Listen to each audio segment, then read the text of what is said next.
안녕하세요. 미국 화단 데뷔하기의 소니한입니다. 그동안 잘 계셨는지 모르겠네요. 제 영상을 편집하고 늘 해주시는 우리 PD님, 최두열 PD님도 고생하시지만, 이 초짜 촬영을 한 강의를 들어주시는 여러분들도 수고가 너무 많으십니다.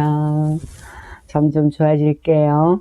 오늘은 어떤 얘기를 할까 하느냐면은, 작가하고 콜렉터와의 관계는 무엇일까에 대해서 참고로 조금 여러분들이 궁금하다는 분도 계셔서 제가 그걸 말씀드릴까요? 우선 여러 차원에서 말씀을 드릴게요. 자, 화단 데뷔를 안 했다. 안 하고 있는 상태에서 미국에서는 저번에도 말씀드렸지만 내가 가수로 데뷔는 안 했지만 인디 밴드나 또는 언더그라운드 가수로서 팬클럽은 있다. 제가 그렇게 말씀드렸죠. 그것처럼 여러분들이 열심히 활동을 하면 여러분들의 작품을 사는 사람들이 생깁니다. 그래서 그런 사람들을 우리가 콜렉터라고 부르는데 보통은 카스터머라고 부르죠. 고객이죠. 그런데 언제 콜렉터라는 이름이 붙을까요? 그것은 그 사람이 종류가 두 가지가 있는데 그것은 그 사람이 아트 콜렉션을 가지고 있는 사람이 내 작품을 하나 샀을 때는 그 사람은 내 작품의 콜렉터가 됩니다. 또는 그 사람이 내 작품을 여러 개를 가지고 있으면 내 작품을 수집하는 사람이 되니까 그런 의미에서 또 나의 콜렉터가 됩니다. 그래서 조금 두 가지는 차원이 조금 다르죠. 한 사람은 내 작품이 아닌 여러 사람의 아트를 모으시는 분이 내 작품을 하나 가져갔을 때, 또 B 경우는 다른 작가 것을 가지고 있건 없건 간에 내 작품을 아주 여러 점을 가지고 계시는 분. 이 두 가지를 콜렉터라고 우선 개인 차원에서 관계에서는 그렇게 부를 수가 있습니다. 그런데 내가 전속 화랑이 생기면 그러면 나의 에이전트는 그 전속 화랑이 나의 에이전시니까 그 분은 나의 에이전시가 되겠죠. 그 화랑 디렉터는 그 콜렉터와의 관계를 어떻게 맺어주느냐. 일단은 전에 잠시 말씀드렸듯이 처음 들어가는 작가는 자주 전시를 해요. 적어도 1년에 한 번씩은 전시를 해야 됩니다. 그 이유가 이 화랑 주인은 이 새로 들어온 작가에게 콜렉터를 만들어주고 싶어 하는 거예요. 그 사람이 이 새로 들어온 작가의 작품을 수집할 수 있도록 하고 기존의 고객들이 내 작품을 하나씩 사갈 수 있기를 바라고 또 새로 오는 고객이 내 작품을 좋아해서 새로 데리고 온 이 작가의 작품을 여러 개를 소장하는 그런 콜렉터가 되기를 원하는 거예요. 그래서 다리도 놓아주고 식사도 같이 하고 해서 이 작가가 들어오면은 그 바이어하고 포텐셜 콜렉터죠. 내 작품을 살 것 같은 사람들과 교제를 시켜줍니다. 즉 항상 화랑 디렉터가 껴있고 식사를 할 때 초대해서 같이 먹는다든지 해서 이 고객이 이 작가에 대해서 더 많은 것을 알고 매력을 느끼고 그 사상을 공유하고 후원하고 싶은 마음이 들게끔 많은 노력을 해서 그런 자리를 만들어 줍니다. 그래서 우리가 전속 화랑에 있으면 그런 점에서 참 좋죠. 그리고 또 이 전속 화랑은 어떤 역할을 하는가 하면 그런 콜렉터만 있는 게 아니고 자, 그 다음에 기업의 콜렉션이 있다 그랬죠, 제가. 그러면 기업의 콜렉션은 전에 제가 무슨 이유로 하는지 말씀을 드렸지만 주로 이것은 투자입니다. 그래서 그 기업이 콜렉팅을 하는 동기는 세금에 있지만 그 목적은 투자입니다. 그러니까 미술 작품에 기업이 투자를 하는 거죠. 그래서 그 투자를 위해서 땅을 사는 것과 똑같아요. 투자해가지고 값이 오르면 돈을 벌지 않습니까? 똑같은 이유로 기업은 이 작품을 콜렉팅을 합니다. 그래서 유명한 기업일수록 그 콜렉팅의 값이 있는 게 아니고 그 기업이 가진 컬렉션이 유명할수록 그 컬렉션이 유명한 겁니다. 그러니까 조금 다르죠. 그 기업의 명성이 아니고 그 기업이 가진 컬렉션의 명성이 클수록 거기에 내 작품이 하나 들어가면 나의 명성 또한 따라서 올라가게 됩니다. 그런 관계를 말씀드리고, 그래서 기업 컬렉션에 속할 수 있는 것은 이런 화랑이나 큐레이터나 평론가나 어떤 이런 사람들이 추천하고 또 그분들이 또 그쪽에서 나름대로의 책임자들이 나와서 보고 여러 단계를 거쳐서 그 컬렉션에 들어가게 됩니다. 자, 그러면 그 기업의 컬렉션을 가지고 있는 사람, 또 개인 컬렉션이 가지고 있는 사람이 미술관 컬렉션에 궁극적으로 들어가고 싶어요. 그러면 미술관 컬렉션은 옛날에는 연구 보존이었어요.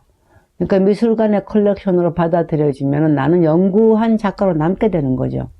그런데 그러다 보니까 너도 나도 미술관에 자꾸만 이 작품을 기증을 하는데 별로 받고 싶지 않은 작품도 있고, 연구 보존에 대한 이 부담이 너무 커져서 나중에는 바뀌었어요.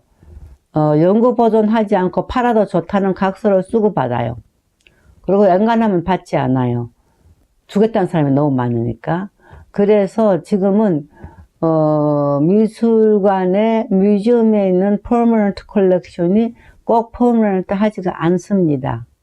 그걸 팔기도 합니다. 그래서 이 코퍼레이션 컬렉션에 있든지 화랑에 있든지 개인 소장자들은 궁극적으로 미술관 퍼머넌트 컬렉션에 내 작품이 들어가 주기를 굉장히 명예롭게 생각하고 그것이 그들의 명성을 올려주는 데 한몫을 합니다. 그리고 그러면 이 컬렉션을 가진 사람은 값이 올라가도록 그냥 무작정 가지고 기다리냐, 그런 건 아니에요. 미술관에서 전시할 때 이 누구 컬렉션 전시 이런 게 있거든요. 그러니까 컬렉터는 컬렉터대로의 명성을 날리면서 이 자산을 가지고 있는 거예요. 미술관에 빌려서 쇼를 하기도 하고 그 사람 컬렉션을 이라는 명칭 하에 그것을 다 가지고 나서 전시를 하기도 하고 이런 세계가 있는 것이죠. 그리고 또 컬렉터하고 작가의 관계에서 또 어떤 좋은 점이 있냐면은 특히 이 신인 작가들한테는 신인 작가들은 이 컬렉터들이 알아요. 이 작가는 내가 아주 오랫동안 후원을 해줘야 된다 하는 걸 알고 있기 때문에 화랑하고의 관계에서도 그렇고, 그러니까 컬렉터들도 정말 비싼 대가들의 그림을 사고 또 중견 작가 거는 또 값이 오를 걸 대비해서도 사고 신인 작가는 키워주려고 사는 거예요. 그래서 사고 키워주려고 사다 보니까 어떤 역할을 하게 되는가 하면, 예를 들어서 저도 이제 그런 경우가 있었는데, 제가 이태리에 전시를 가게 됐는데 제가 돈이 너무 없었어요. 그 경비를 감당하기가.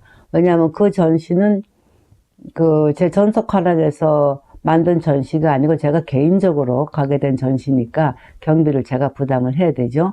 그래서 전속화랑에다 얘기를 했어요. 나 이태리 전시 가야 되는데 이거 너무 경비도 그렇고 힘들다. 그래서 이제 화랑에서 그 날 후원할 콜렉터들을 이제 컨택을 해가지고 그분들이 모여서 나 이태리 전시를 아무 조건 없이 돈을 주고 후원을 해준 거죠. 그러니까 이런 역할도 하는 거예요, 후원자들이. 그리고 또 작가들이, 저는 이제 캘리포니아 살 때는 제가 옛날에 미국 비행기 승무원을 오래 했기 때문에 굉장히 건강보험이 좋은 게 있어가지고 걱정을 안 했는데, 제가 뉴욕으로 가면서 그 혜택이 없어져 버렸죠. 그래서 뉴욕 가서는 좀 고생을 했죠. 근데 보통 작가들이 어려워서 건강보험이 좋은 게 없어요. 그러니까 병이 나면 정말 힘들어요. 근데 의사들이 컬렉터가 많거든.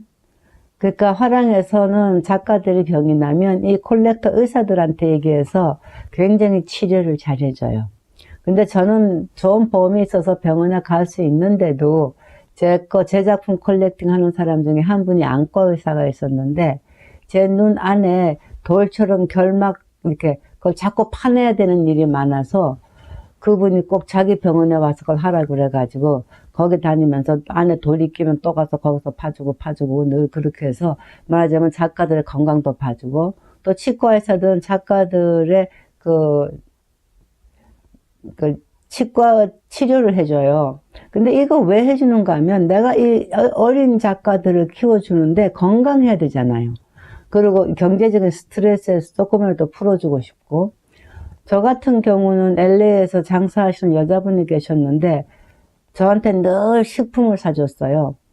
그래서 스튜디오 앞에 가면은 장바구니가 정기적으로 한 달에 2번 정도 정말 마켓을 통째로 갖다 놓은 것처럼 많이 사다 주고 가시는 분이 계셨는데 지금도 감사드려요, 그분한테. 근데 이런 일이 있죠. 역사적으로 그 콜렉터 중에 유명한 분, 여러분 아마 아실 거예요. 그 미국의 미스터 스컬이라는 분인데 이분은 원래 그 유태인 피를 가진 분이에요. 그런데 굉장히 가난하고 고등학교 중퇴한 남자인데 이 사람이 그냥 이 일 저 일 별 볼 일 없이 이 일 저 일 하다가 자기 부인이 그러니까 말하자면 유산으로 그 운송회사 택시 회사를 물려받게 돼서 이제 택시 운송 사업을 하게 됐는데 돈을 엄청 벌었어요. 한 400명의 운전하는 기사분들을 데리고 그런데도 아무도 이 사람이 돈을 벌어도 자기를 존경하지 않는 거예요. 그래서 이 사람이 내가 존경을 받으려면 내가 아트를 콜렉트를 해야 되겠다. 미국에 이런 말이 있거든요. 처음에 돈 벌면 골프채를 사서 골프를 치고 그 다음에 돈을 벌면은 무지 좋은 차를 사고 그 다음에 돈을 벌면은 뭘 하고 마지막에는 아트를 산다. 이런 얘기가 있는데 그러니까 이 사람이 나는 그러면 아트를 사가지고 유명하게 되면 누가 나를 깔보랴.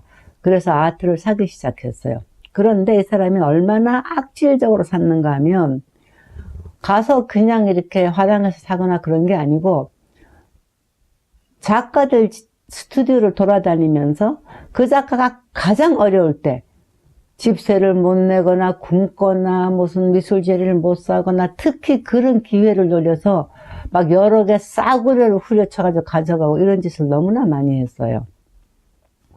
그렇게 해서 모은 그 사람이 이 금세기 최대의 미니멀 아트, 팝 아트의 그 소장자인데 그분이 이제 소드비 경매에서 옥션을 할 때 전 세계가 난리가 날 정도였죠. 왜냐하면 너무나 이 미술사에서 파격적인 모든 사람의 작품을 소장하고 있었고 그것을 이제 그때 내놓았을 때 그 사람이 가져간 가격에 비하면 그것은 정말 뭐 작품마다 일확천금을 했어요. 그러니까 이 근대 미술사에서 가장 돈을 많이 벌었고 가장 그 매정한 콜렉터이기도 했죠. 그래서 이분이 그 경매 스콜 할 때 지금 우리가 알고 있는 미술사에서 배우는 이 모든 대가들이 데모를 했어요. 너무너무 화가 나가지고 이 사람은 악질이다. 우리 피를 말아먹었다. 이 사람한테 돈 크게 주면 안 된다. 그래봐 소용없죠. 법적으로 자기 작품인데 뭐 이익이 나면 그 사람이 가지는 거죠.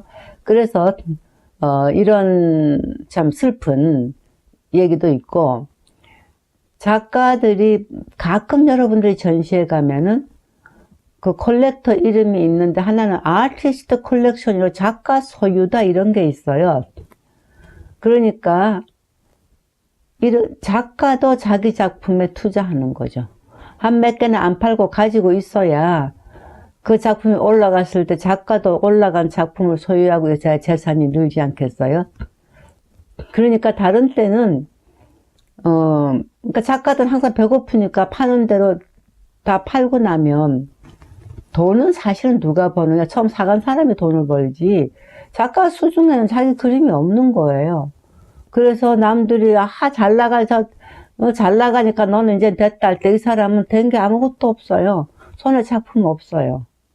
그러니까 작가들이 괜찮은 작품 몇 개씩을 될 수 있으면 배가 고파도 안 팔고 가지고 있고 또 작가끼리 트레이드를 해요.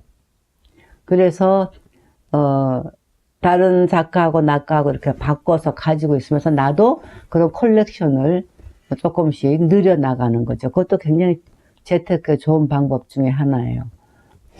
조금 전에 제가 서로 맞바꿔서 재테크를 한다 그랬는데 컬렉션 중에 이런 것도 있어요. 나 같은 경우는 제가 우연히 그 이태리 전시 갔을 때 제 작품을 사간 사람이 피앗 자동차 부사장이었는데 이분이 소련에 피앗 회사가 있나 봐요.